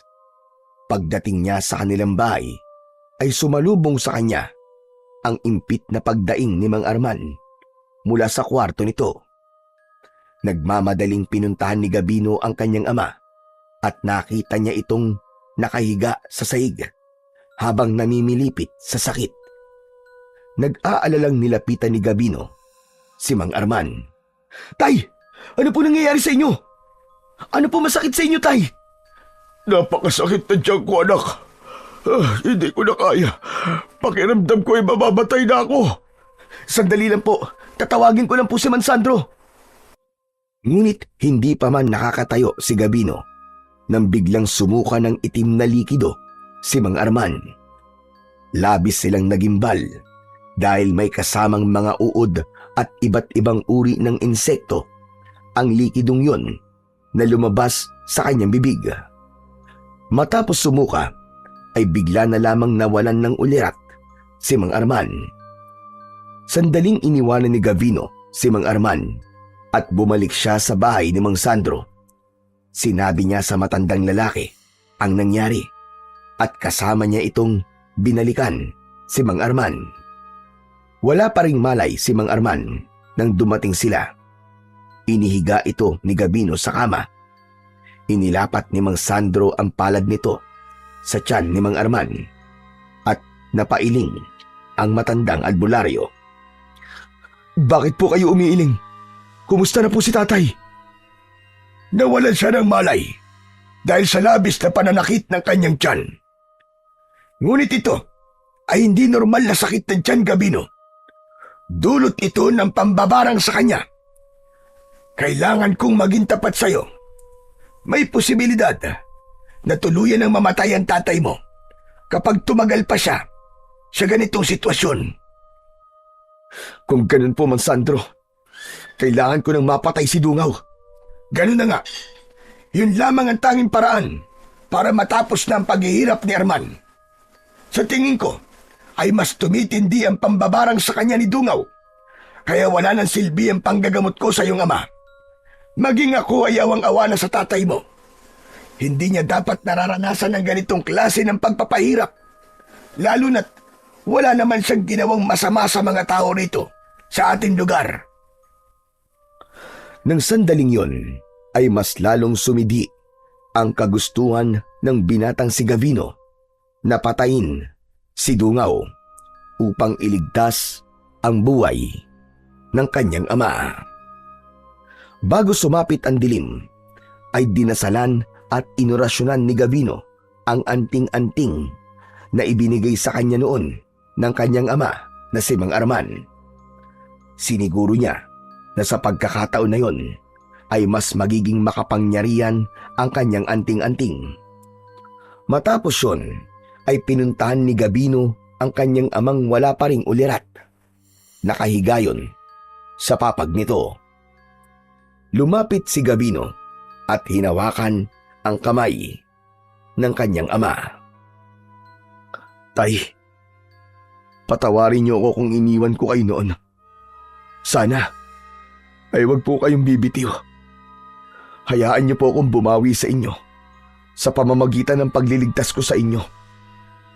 Nangangako po ako na papatayin ko ang halimaw na si Dungaw dahil yun lamang ang paraan para mawalan ng bisa ang pagbarang niya sa inyo. Sa pagkakataon na yon ay dumating na si Romar. May malaki itong ngiti sa labi na agad na nawala pagkakita nito sa kalagayan ni Mang Arman. Uy! Ano nangyari kay Mang Arman, pare? Ano nangyari sa kanya? Bigla na lang siya nagsuka kanina kasi masakit ang tiyan niya. Tapos, ayan, bigla na lang siya nawalan ng malay. Kumusta na siya? Ayos lang ba siya? Hindi kaya dapat dali na natin siya sa ospital? Walang magagawa ang mga doktor, Romar, para tulungan ang tatay ko. Sa ngayon, ay ako lang ang makakatulong sa kanya para maalis siya sa bingit ng kamatayan.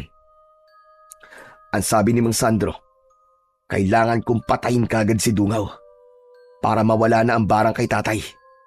Ibig mo ba sabihin, haharapin mo na si Dungaw ngayon? Oo, Romar. Yun na lang ang natitirang paraan. At mamayang gabi ko pupuntahan si Dungaw sa lungga niya sa gubat. Baka kasi kapag hindi ko kagad siya napatay, ay si tatay ang mawala sa akin. At ayokong mangyari yun. Lalo na't ngayon na lang ulit kami nagkasama ng tatay ko. Sigurado ka na ba sa gagawin mong yan, pare? Oo, Romar. Siguradong sigurado na ako. Pare, baka meron akong maitutulong. Magsabi ka lang. Bantayan mo na lang si tatay habang nakikipaglaban ako kay Dungaw. Saka ipagdasal mo na mapatay ko ang aswang na yun. Walang problema, pare. Basta bumalik ka rito ng buhay, ha? Hindi pwedeng hindi. Pag namatay ka, papatayin kita. Loko. Basta, gagawin ko ang lahat para manalo, pare. Kahit hindi sigurado si Gavino sa maaaring mangyari sa kanya sa sandaling makaharap niya si Dungaw, ay desidido na siyang ituloy ang planong patayin ito. Gagawin niya ang lahat para mailigtas lamang ang kanyang ama na nanganganib ang buhay ng sandaling yun. Kinagabihan ay naghanda na ang binatang si Gavino sa pagtungo sa pinagtataguan ni Dungaw sa gubat. Kinuha niya ang bagong hasa na itak at hindi niya kinilimutang isuot ang kanyang anting-anting. Romar, ikaw na munang bahala kay tataya. Bantayan mo siyang maigi. Walang problema, pare. Pero sigurado ka ba? Nalalabanan mo si Dungaw ng ikaw lang. Wala na akong pwedeng asahan sa oras na to, pare, kundi ang aking sarili at ang Panginoong Diyos. Teka. Ano kaya kung samahan na lang kita? Tutulungan na lang kitang patayin ng aswang na yon. Salamat, pare. Pero hindi na kailangan. Dito ka na lang at samahan mo si tatay. Mas kailangan ka dito, pare. Okay, sige. Ikaw ang bahala. Basta, mag-iingat ka. Ipagdadasal ko rin na sana ay makauwi ka rito ng buhay. Marang tumango si Gavino at saka siya umalis ng kanilang bahay.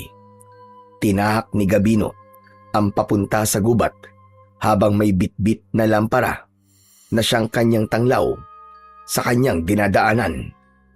Noong bata pa siya ay madalas silang maglaro sa gubat, kaya kahit paano ay natatandaan pa rin niya kung nasaan ang kuwebang sinabi sa kanya ng matandang albularyo na si Mang Sandro. Makalipas ang halos kalahating oras na paglalakad, ay narating na niya ang naturang kuweba. Inilapag niya sa kanyang paanan ang lamparang dala niya habang nakatayo ng ilang dipa mula sa bunganga ng kuweba na may katabing malaking puno ng balete. Dungaw! Alam ko nandiyan ka! Lumabas ka, tarapin mo ako! Naghintay si Gavino ng ilang sandali, pero kahit yabag ng paa ni Dungaw ay wala siyang narinig, kaya muli siyang sumigaw. Dungaw! Hindi ko na kayang hintayin ang sinasabi mong tamang panahon para maglaban tayo! Ngayong gabi, kailangan isa sa atin na mawala. Kaya harapin mo ako! Lumabas ka dyan! Hinahamon kita, Dungaw! Sa isang laban hanggang kamatayan! Isang malakas na halakhak ang narinig ni Gavino mula sa loob ng kuweba. Maya-maya pa ay lumabas na mula roon ang halimaw na si Dungaw na may nakakatakot na ngiti. Ginagambala mo ang aking pagpapahinga. Binabalaan kita. Kung nais mo pang mabuhay, ay umalis ka na. Wala akong pakialam sa pagpapahinga mong hayop ka. Magpasalamat ka na lang dahil ako na mismo nagpunta sa'yo rito. Hindi mo ba naiisip na wala kang kalaban-laban sa akin? Mga ninuno mo nga, kahit marami sila, ay hindi nila kagad ako napatay. Ikaw pa kaya na mag-isa lang? Huwag mo akong masyadong minamaliit, Dungaw. Dahil hindi mo alam kung anong kaya kong gawin sa'yo. Lalo na't buhay ng aking tatay nakasalalay dito. Gagawin ko ang lahat para mailayo siya sa bingit ng kamatayan. Kahit pantanging paraan para magawa ko yun, ay ang patayin ka! Tama ka. Hindi dapat kita maliitin. Lalo na't ikaw ay mula sa angkan ng magigiting na antingero. Pero itong tandaan mo, binata. Sa oras na mapatay kita, ay agad kong isusunod ang iyong ama. At alam mo ang kasunod kong gagawin pagkatapos nun. Gagawin kong aswang ang lahat ng tao sa inyong baryo upang makabuo ako ng isang imperyo ng mga aswang na sasakop sa iba pang lugar. Sa inyong baryo ko itatayo ang aking bagong kaharian. Hindi ako papayag na mangyari yan. Hindi ko hahayaan na magtagumpay ka sa masama mong binabalak, Dungaw.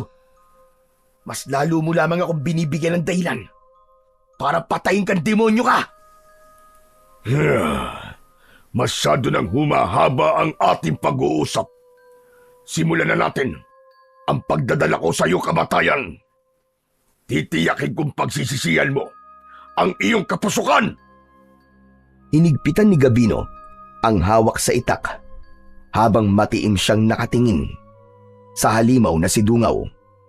Naramdaman niya ang bahagyang pag-init ng suot niyang anting-anting.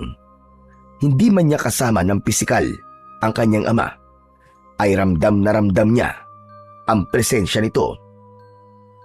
Unang kumilos si Gabino. Mabilis ang kanyang mga akbang at walang alinlangan ang kanyang unang pag-atake.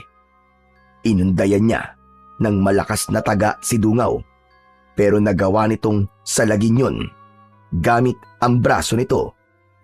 Nasugatan ang braso ni Dungaw, ngunit hindi nito ipinakitang nasaktan ito. Hindi naman nagpatalo ang halimaw na si Dungaw at bigla itong lumundag at sinunggaban ng malakas si Gabino. Sasalubungin sana to ni Gabino ng taga, pero mabilis na umiba ng direksyon si Dungaw. Nawala ito sa paningin ni Gabino hanggang sa naramdaman niya ang pagbaon ng mga kuko nito sa kanyang likod. Mabilis na humarap si Gabino sa kalaban at tilaga niya ito ng malakas sa balikat. Nag-iwan yun ng malalim na sugat, pero sa halip na masaktan ay malakas pang tumawa si Dungaw na animoy nanunuya. Ano bang palagay mo? Mapapatay mo ko ng iyong itak? Hindi ba nasabi sa iyo ng iyong ama na isa kong hanagob at ang isang pangkaraniwang sandata ay walang silbi para ako ay paslagin? Pwes, ipapakita ko sa'yo na kahit pangkaraniwan lang ang aking sandata, ay kaya pa rin kitang patayin. Nagpalitan sila ng matinding atake.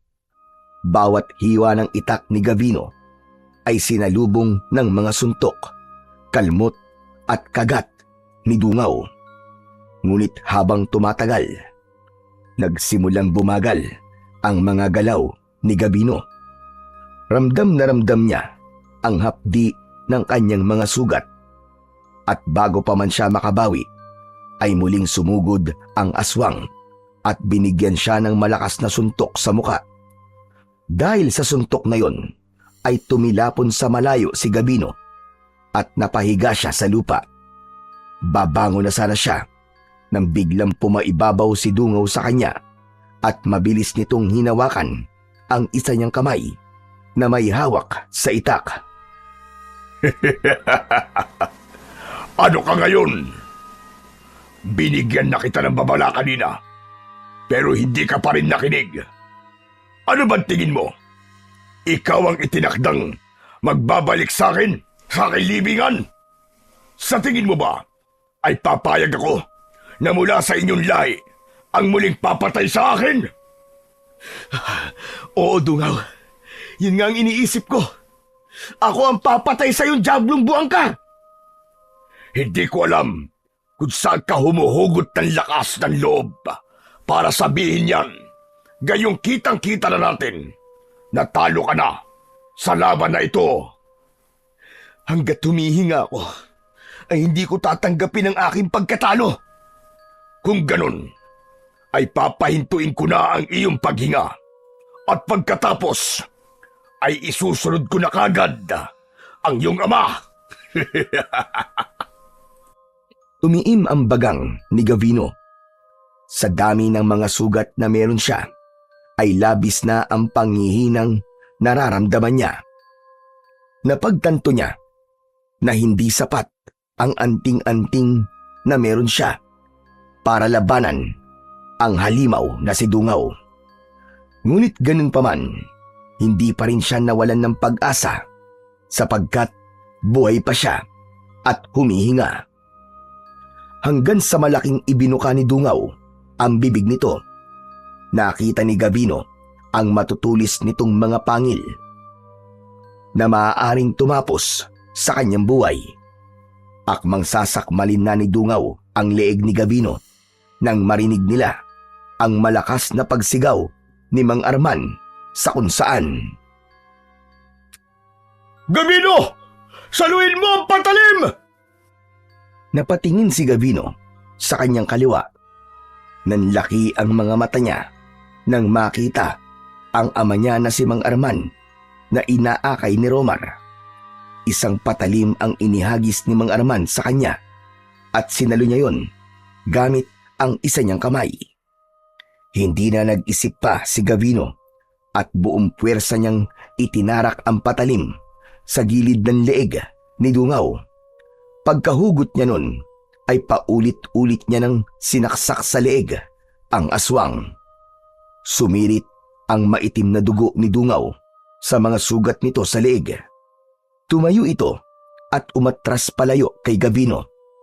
Nanlalaki ang mga mata ni Dungaw na parabang hindi ito makapaniwala sa nangyari. Marahang tumayo ang binatang si Gabino at humakbang siya papalapit sa halimaw na si Dungaw. Lumayo ka sa akin! Lumayo ka! Huwag mo kong lalapitan! Tignan mo nga naman. Kanina'y kung ano-anong sinasabi mo. Tapos ngayon ay natatakot ka nang lumapit ako sa'yo. Lumayo ka! Hindi ito maaari! Hindi pa ito ang katapusan ko! Anong hindi pa? Katapusan mo na, Dungaw. At kapag napatay na kita, maililigtas ko na rin ang buhay ng aking ama. Mawawala na ang barang mo sa kanya. Ngayon, hayop kang diablong buang ka. Bumalik ka na sa hukay na pinanggalingan mo! Isang malakas na sigaw ang pinakawalan ni Gabino bago siya tumakbo palapit kay Dungaw. Galit na galit niyang itinarak sa noo ni Dungaw ang patalim. Umalingaw-ngaw sa buong kagubatan ang sigaw ng halimaw. Pagkahugot ni Gabino sa patalim ay biglang nagliyab ang buong katawan ng aswang. Nasusunog itong bumagsak ng pasadsad sa lupa habang tuluyan na itong binawian ng buhay. Masayang lumapit sina Arman at Romar kay Gabino. Maigpit na niyakap ni Gabino ang kanyang ama na si Mang Arman. Tay! Romar! Maraming salamat at dumating kayo. Kung di niyo ako tinulungan, ay baka napatay na ako ni Dungaw. Alam mong hindi kita maaaring pabayaan, anak. Kaya nang malaman ko mula kay Romar kung nasad ka at makikipaglaban ka kay Dungaw, ay agad ko sinabi sa kanya na kailangan ka namin puntahan para ibigay sa iyo ang patalim na hawak mo ngayon. Kung ganun, ano po ba ang patalim na to? Yan ay isang patalim na pinanday ng isang ninuno natin na malakas na antingero. May dasal yan at sadyang ginawa yan upang patayin ang mga kagaya ni Dungaw. Ang mismong patalim na yan ang pumatay noon kay Dungaw. Kung ganun, tay, totoo nga ang sinabi ni Dungaw na hindi siya mapapatay ng isang ordinaryong sandata lamang. Kaya pala, kahit napakaraming beses ko na siyang nasugatan, ay hindi pa rin siya namamatay. Walang talab sa kanyang sandata ko. Kaya tay, salamat po talaga at dumating kayo. Salamat din sa iyo, Tol, Romar. Kasi, ikaw ang nagdala kay tatay rito. Maaasahan ka talaga. Siyempre naman pare, gaya ng tatay mo, ay hindi rin kita pwedeng pabayaan, no? Ikaw lang ang natitira kong best friend kahit ganyan ang itsura mo. Sira ulo. Ang mabuti pa umuwi na tayo. Kailangan ko ring ipagamot kay Mang Sandro ang mga sugat ko. Aray, ngayon ko nararamdaman ng hapdi. Aray ko. Bagamat napakaraming sugat ni Gabino sa kanyang katawan, ay mas lamang ang kasiyahan niya ng sandaling yun.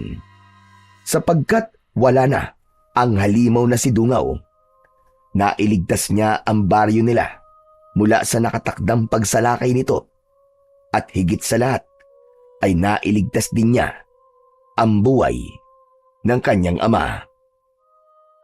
Malaki ang paniniwala ni Gavino na ngayong wala na si Dungaw ay babalik na rin ang lakas at sigla ng katawan ni Mang Arman. Nang makarating na sina Gabino sa bahay, ay agad na sinundo ni Romar si Mang Sandro sa bahay nito.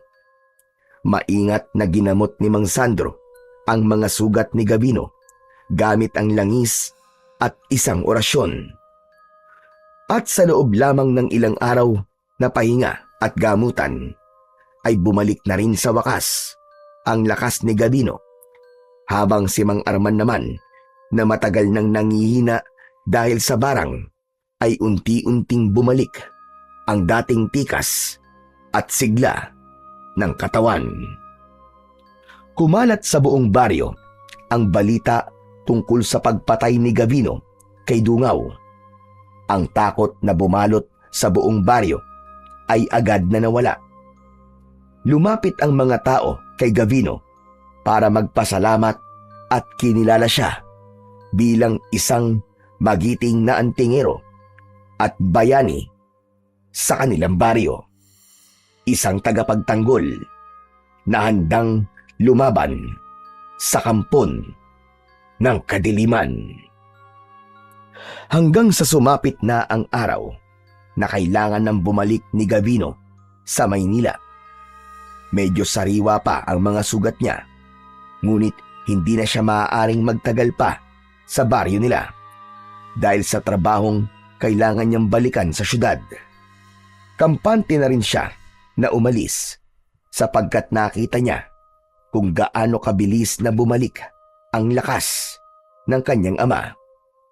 Habang naghihintay sa labas ng bahay ang tricycle na maghahatid kina Gabino at Romar patungo sa bayan, ay nilapitan ni Gabino ang ama niya na si Mang Arman. Bakas ang lungkot sa muka ng tatay niya. Hindi na ba talaga magbabago ang isip mo, anak?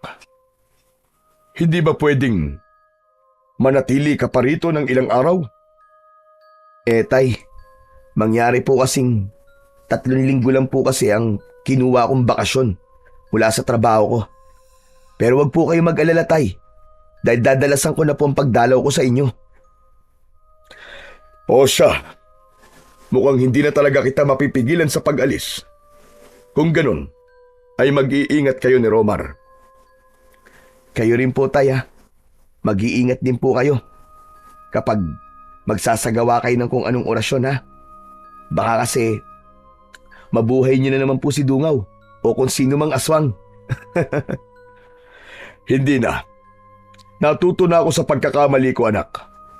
Nangangako ko na hindi na yun mauulit kahit kailan. Ayos. Mabuti naman po kung ganun. Sige po, tay. Aalis na po kami ni Romar. Mano po?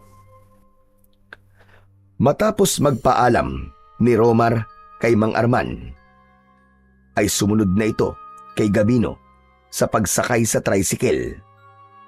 Nang umandar ang tricycle, ay tumingin si Gabino kay Arman at kumaway sila sa isa't isa. Magaan na ang loob ni Gabino ng mga sandaling yon sapagkat tuluyan na silang nagkaayos ng kanyang ama. Maya-maya pa ay napatingin si Gabino kay Romar at napansin niya ang malaki nitong ngiti. Teka. Bakit parang ang saya-saya mo? Halos umabot na sa batok mo yung pagkakangiti mo, ah. Masaya lang ako para sa inyo ng tatay mo. Pero pare, kapag babalik ka rito, ay isama mo ako ulit ha. Bakit naman? Nagustuhan mo na ba tong lugar namin kahit may aswang? Hindi pare. Nangako kasi ako kay Rosana na babalik ako rito. At sino naman si Rosana? Yung magandang babae na nakita natin dati. Naniligaw ako sa kanya eh. At alam mo ba na sinagot na niya ako? Oo, totoo talaga yung hula sa atin pare. Napakagaling pala talaga ng manghuhula na yon. Wala, Jo. Saludo na talaga ako sa pagiging matinik mo pagdating sa mga babae, pare. Hayaan mo, pare. Sa susunod, pagdating sa bagay na yan, magpapaturo ako sa'yo. Nagtawanan sina Gabino at Romar.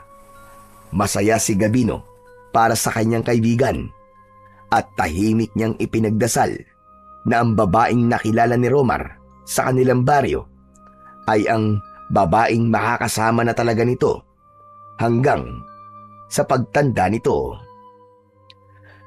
Ligtas na nakabalik sina Gabino at Romar sa Maynila.